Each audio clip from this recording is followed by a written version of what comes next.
এই চিত্র শরীয়তপুরের জাজিরা প্রান্তের। একসময় পদ্মার মূল প্রবাহ ছিল নদীর মাঝখানে। এখন সেই স্রোত আঘাত হানছে ডান তীর ঘেঁষে, কারণ মাঝ নদীতে জেগে উঠেছে বিস্তীর্ণ ডুবোচর। এতে স্বাভাবিক পানি প্রবাহ বাধাগ্রস্ত হয়ে বর্ষায় তীব্র স্রোত আছড়ে পড়ছে তীর রক্ষা বাঁধে। এতে সবচেয়ে বেশি ঝুঁকিতে জাজিরা নির্মাণাধীন ৮৬০ কোটি টাকার পদ্মার ডান তীর রক্ষা প্রকল্প।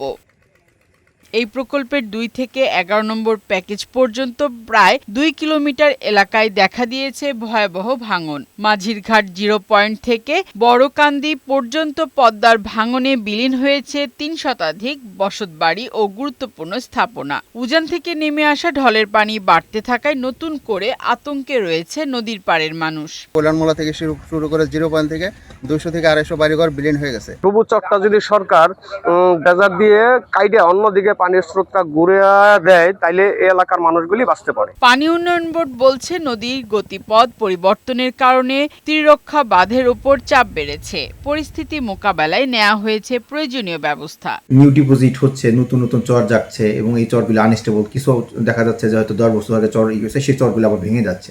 এই ভাঙড়ার খেলার মধ্যে দিয়ে আমাদের যেতে হবে। এর মধ্যে গুরুত্বপূর্ণ স্থাপনাগুলিকে আমরা অ্যাড্রেস করে আমরা সেগুলি প্রোটেকশনের ব্যবস্থা করব। নদীর স্বাভাবিক প্রবাহ ফিরিয়ে আনতে দ্রুত ড্রেজিং ও কার্যকর নদী শাসনের দাবি স্থানীয়দের। ফারহানা শিমু, বৈশাখী সংবাদ।